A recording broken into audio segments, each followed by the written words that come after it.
I'm Dr. Tyson Morostica. And I'm Dr. Derek Moore, and we are your sports quacks.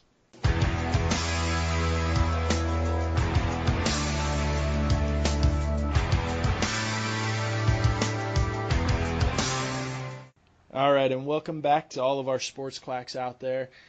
Today is a great day, and Derek, do you know why? Why is that? Because on my way driving up here, I'm sitting there listening to music on the radio. All of a sudden, a Justin Bieber song comes on.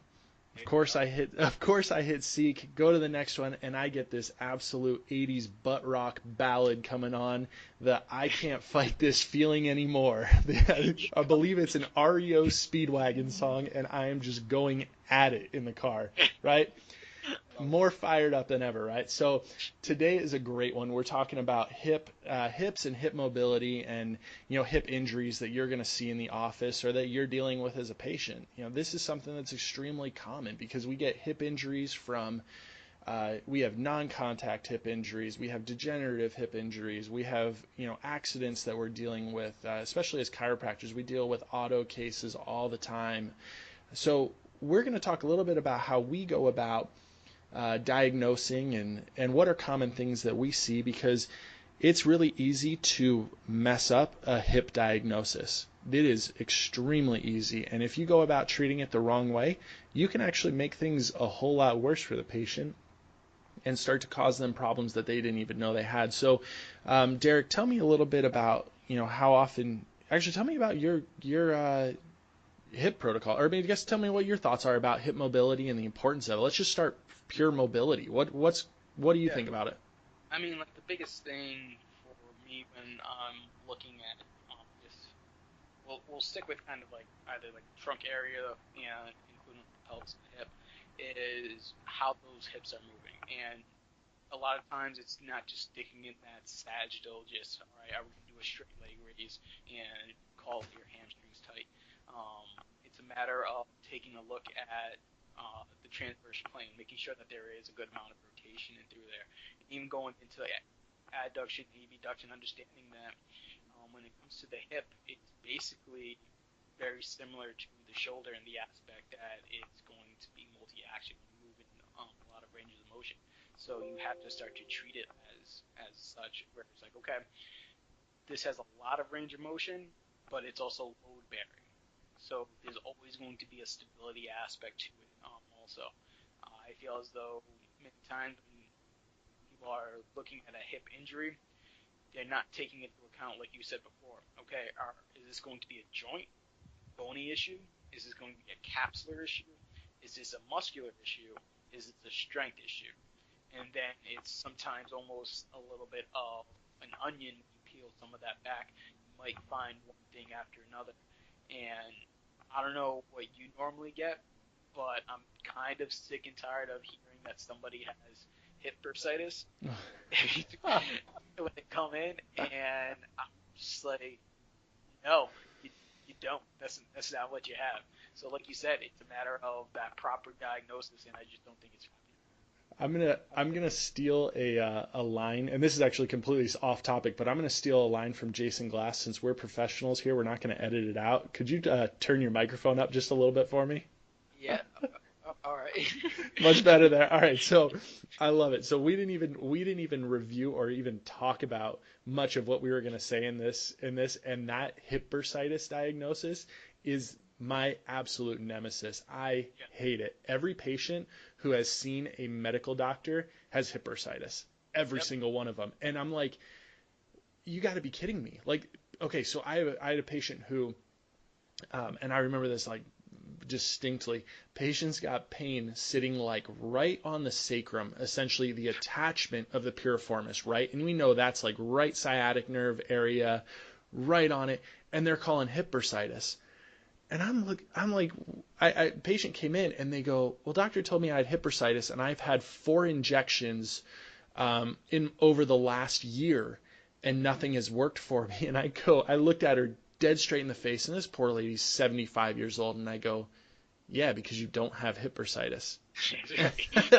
Like, I'm sorry, you don't have it. And so here's the thing. We want to rush to calling inflamed areas an itis, right? We want to jump and we want to go, obviously, like inflammation, itis, like, no, I guess that was the wrong way to say it. We want to jump and call any area of pain an Right. itis. Any area Yeah. of pain is an itis, right? And it's not. No. Most cases, if you've got, pain in a muscular area, I want to lean towards calling it obviously a tendinopathy. I like that better than going, oh, you're just inflamed, chug down some, anti-inflammatories and you'll feel good, or let's do a corticosteroid, get the inflammation out and you'll be better. No, come Yeah. on, people, that's And not it. right, and I think like the issue with that is hip bursitis has become almost the norm, just to make life easier for a lot of the clinicians. They say it's hip bursitis, and then here's some steroids, figure that out. Or even I don't get it a lot from PTs, which I'm happy with. Yeah. I have seen it with chiros, unfortunately. Um, but I think it's more so that people don't understand hip bursitis, and that it has to be red hot and inflamed for you to call it that. And if it's not, just move on from it. Just don't give them a false sense of what they think is going on, because when it doesn't respond, they're going to get frustrated. Oh yeah. I had a patient, and she was finishing up her last residency before she became an orthopedic surgeon. She comes in with hip pain. She tells me she has hip bursitis. So what do you do? I have this. She's probably maybe a year older than me, and I just tell her, I'm just like, you don't. And I never saw her again, but she didn't, and No. I don't. And she fought me like back and forth, and I was just like, tell me why you have it, and she was just like, because I have pain when I'm walking, and it's definitely inflamed because there's pain all the time, and it gets better when I take anti-inflammatories. I'm like, what do you mean it gets better? She's like, I don't feel it as much. I'm like, that means it's still there, even though you took the anti-inflammatories. If you've taken the anti-inflammatories and it went completely away, you might have a leg to stand on, but you don't, because it doesn't go completely away. It's not even hot. It's not even swollen. You didn't do any damage to it. You're just complaining about the pain there, which is understandable. But to call it bursitis is just too much of a reach, and it leads you down the wrong path clinically. I love the bursitis calls, and I'm going, okay, well, that's fine. If it's a bursitis, let's move it. Let's move it. Like Right. I'll lay them on the table, and I'll do a what's the move? Laguerre's. I'll move the hip around, and guess what? There's no pain. And I'm going, look, if you have a bursitis, if I move the joint, any movement of the joint, passive or active, is going to piss you off. Right. And you've got to understand that. Like, there's a differentially diagnosing is so important. Being able to get your list and being able to check things off is so important. So I'm gonna pull us back in. So you guys, anyone who's listened to any of our podcasts previously knows that I've got this obsession with hip mobility. It plays such a vital role in almost everything you do.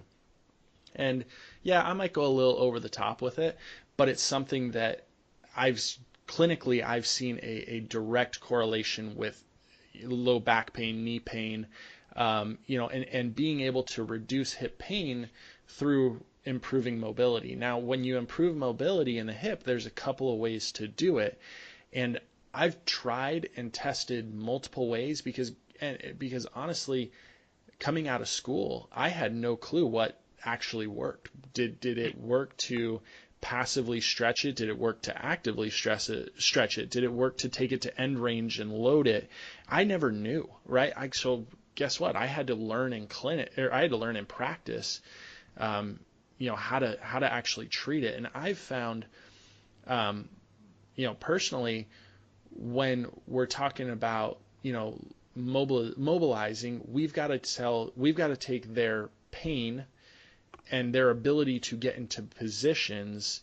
That's got to be the number one thing we look at when prescribing any type of treatment protocol, right? Like, I can't just jump in and expect someone to go, hey, you've got a piriformis issue. I'm going to need you to hit a pigeon pose and a standing figure 4 stretch, and you're going to hold it.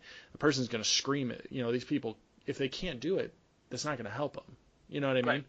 Right. So And a lot of times it's a matter of you have to do that assessment and figure out like, okay, is this going is what am I trying to achieve with this pigeon pose?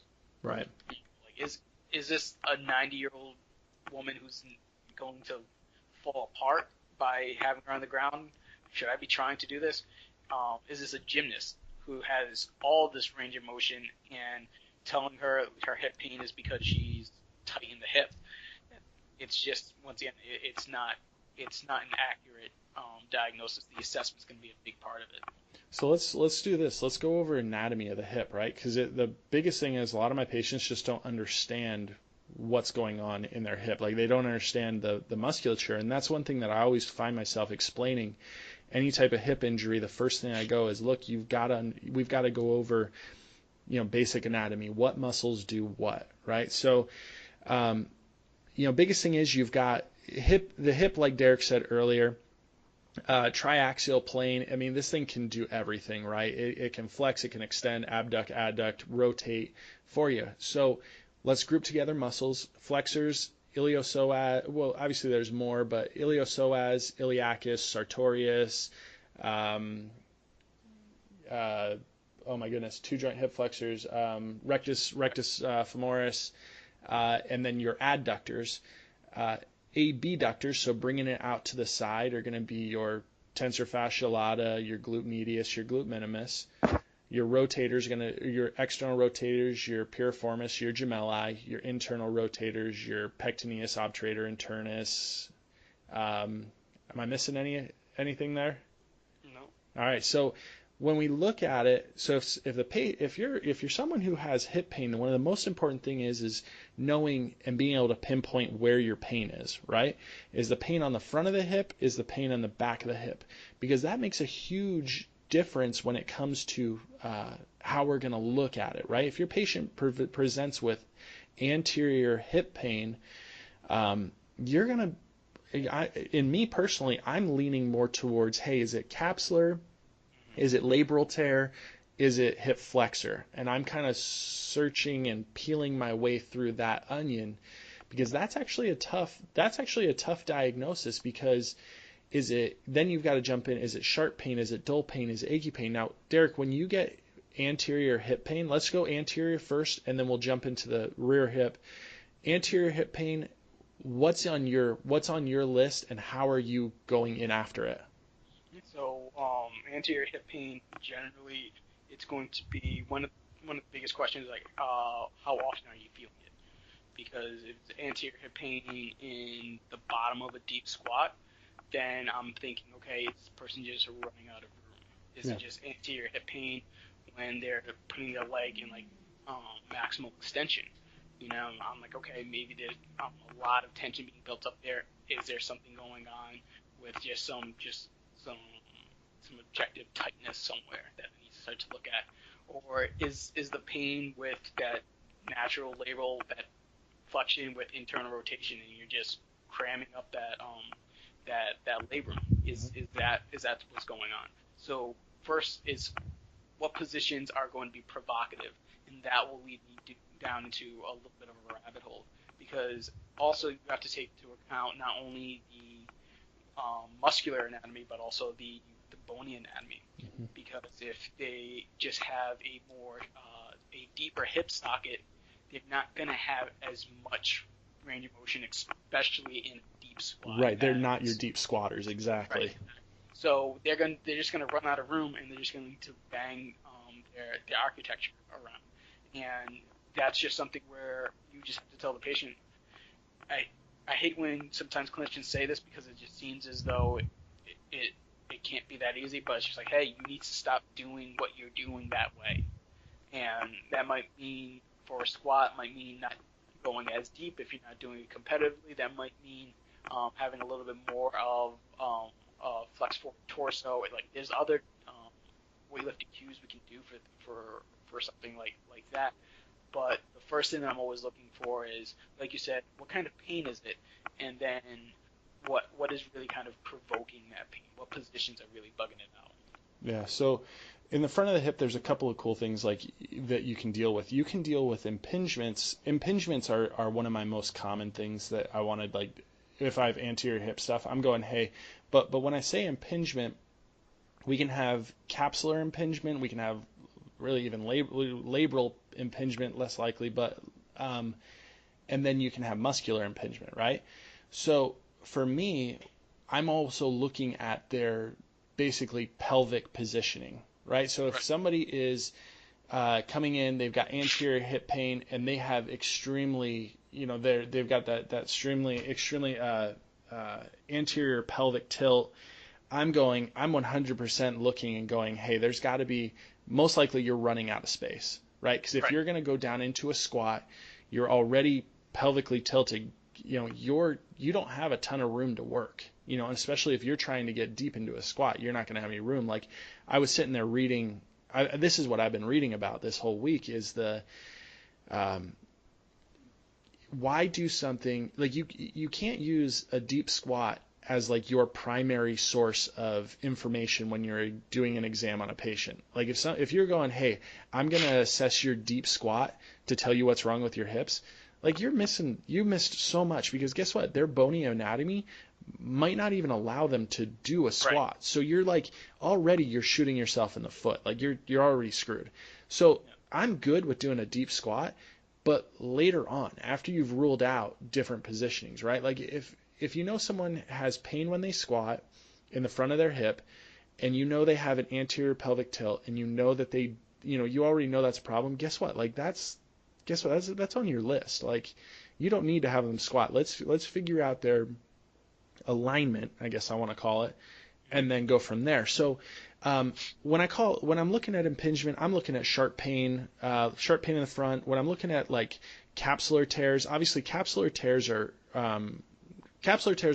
less don't happen as often, but you can max out the capsule in different squatting positions. Like you Yeah. can, if you're going to squat deep, you're going to push the knees wide. This is the Kelly Starrett kind of motto. Um, you actually do max out the capsule itself when you push them wide. Is there any evidence that that creates more power? Who knows? But the claim is that by spreading the knees out, it allows people to sit deeper into their squat. Right. I I guess. I mean, that doesn't sit terribly wrong with me, because I can understand it. But if then again, like if you're telling someone, hey, push your knees out wide, but you didn't know that they had a growth or a deeper hip socket, things like that, it's not going to help them. Right. Well, it's a matter of foot placement too. Sure, sure. So when we're a lot of times when we're coaching up the athlete, that knees out is more of just a cue. But a lot of times, if we're finding that this person just doesn't have, and this is going to be for more of a coaching aspect, is not everybody's made. So USA weightlifting, one of their biggest things is really to kind of have your athlete squat feet facing straight forward, Right. and um, in actuality, with your feet forward, you should actually have some translation of your knees over your toes, Hmm. and it's going to be just a matter of your coaching background. But if you're not taking a look at the anatomy, you're just telling them, hey, put your feet in more of a narrow position, but then go knees out. A lot of times, they're not gonna have the ability to follow your cues, and you're just going to jack them up. So before throwing out some of those random cues, you have to really start to take a look at your athlete and figure out, all right, does this per does this person have the ability to do what I'm asking them for? And then if not, where do we start? Do we start with the feet? Do we start with the knees out cues, or do we need to kind of just send them somewhere and figure out, hey, this person can't accomplish this squat. Is there a reason why? And then move on from there. Yeah, yeah, no, I got you. So obviously, you know, squatting plays a role. I think I'm get passionate about it because Yep. I think I saw I got really annoyed in school as we sit there and everyone's like, "Oh, I'm gonna look at your squat and I'm gonna analyze your squat," and it's like, dude, that's so far down the road. Like that's deeper than you a lot of times you need to go with most athletes, honestly. Um, Well, And honestly, it's not even that deep. So I'll tell you quickly why. It's because when we do a squat for an assessment, all it just tells me is that you have hip pain when you squat. Okay. That is it. That it doesn't give you any other information. What else Uh, does it, what else does it tell you? It see, just tells you that, oh, you got to look at the hip now. It doesn't give you any information. It just wastes your time because the patient already told you. Get it from the history. Hey, it hurts when I squat. Okay, where? Like, it's not going to help you outside of maybe a performance aspect when you start to get them into a squat later on. But at the end of the day, you still have to just end up assessing the hip. So when people's like, oh, I just want to look at your squat, it you're really wasting time right away.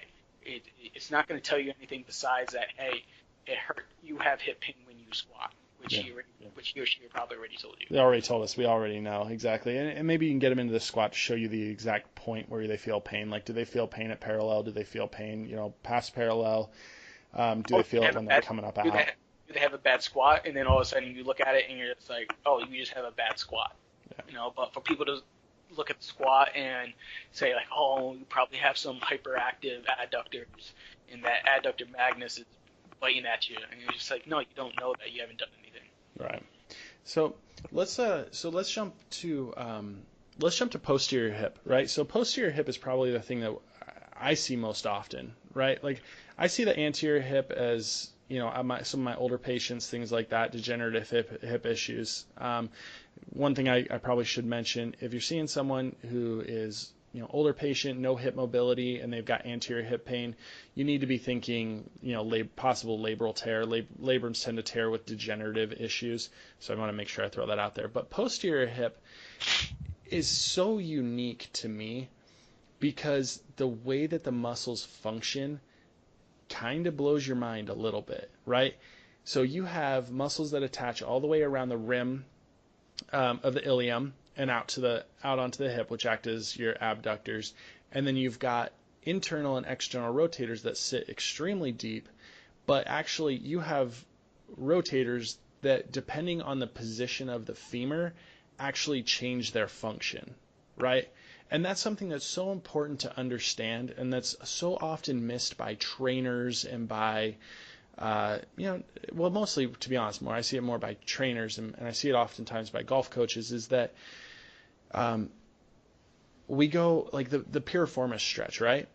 Mm-hmm. Did you ever see, like, you ever have anyone ask you, like, okay, like, why is it that when I go into a pigeon stretch, I'm actually externally rotating my hip, Right. but I feel the stretch in my butt, right? And it's so important to understand that changing the position, yeah, right, like I said, if you bring that femur up past 90 degrees, actually it's above 60 degrees, I think is the technical, the piriformis actually starts to work as an internal rotator.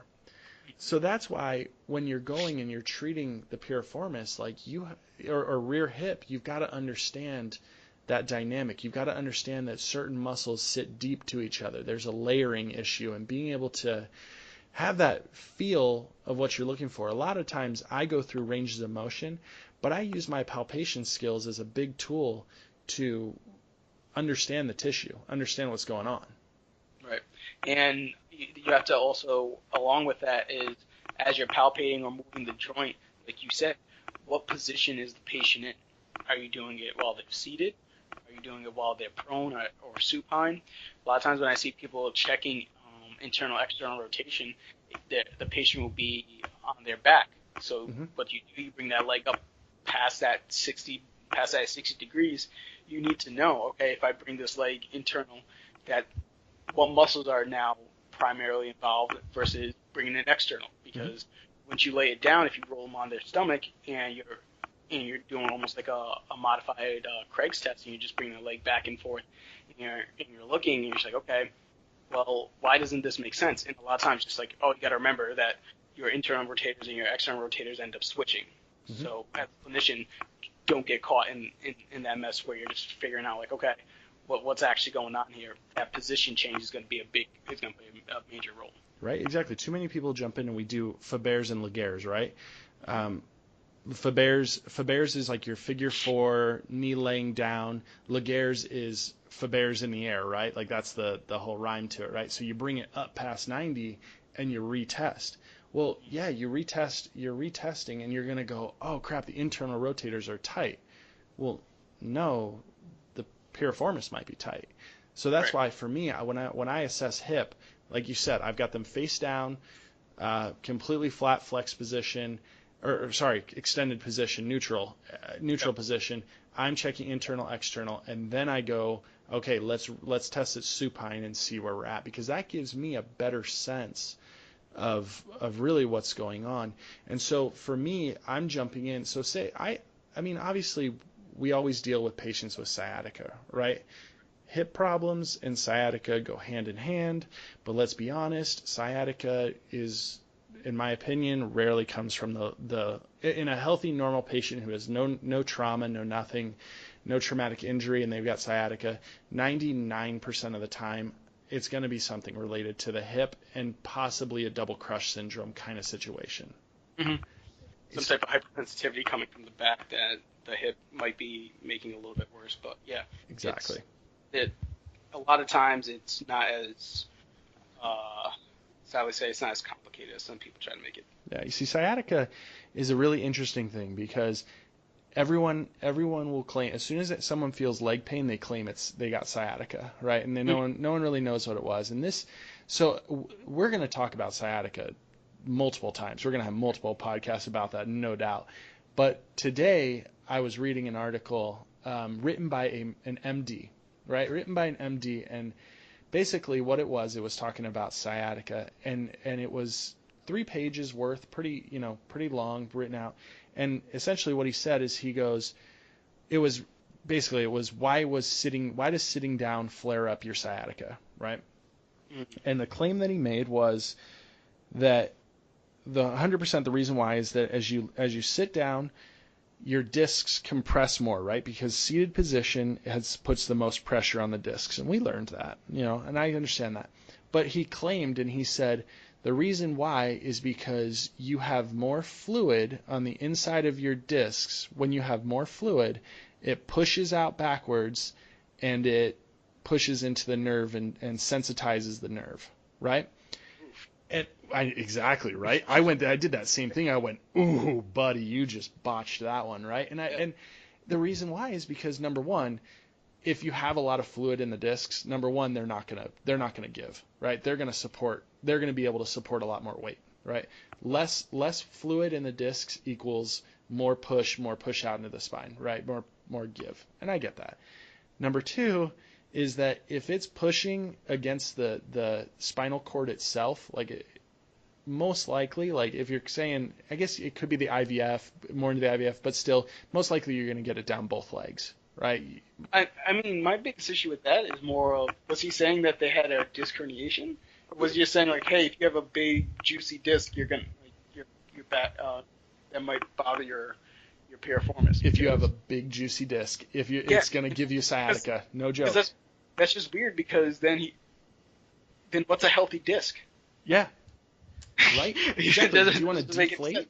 Yeah, do you Right? want to Yeah. deflate our discs? I don't know. It's like, oh yeah, but if you have he's probably also diagnosing people with degenerative disc disease too at the same time. Oh my gosh, we'll go. You know, Don't even get me started. A big disc though, that's also probably what's causing your piriformis. Yeah, that seems like a problem to me.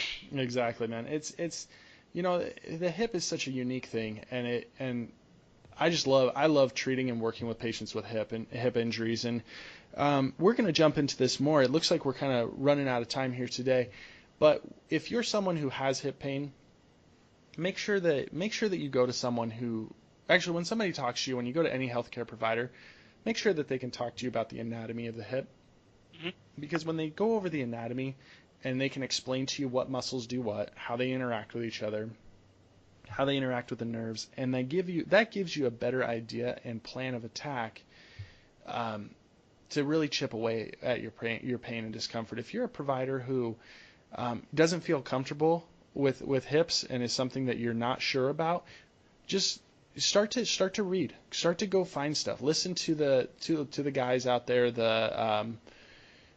Who do I like? I like Quinn Hennock. He's a doctor of physical therapy. Who knows where he's? I don't know where he's from, but I like listening to his stuff on hip mobility and diagnosis. Great stuff.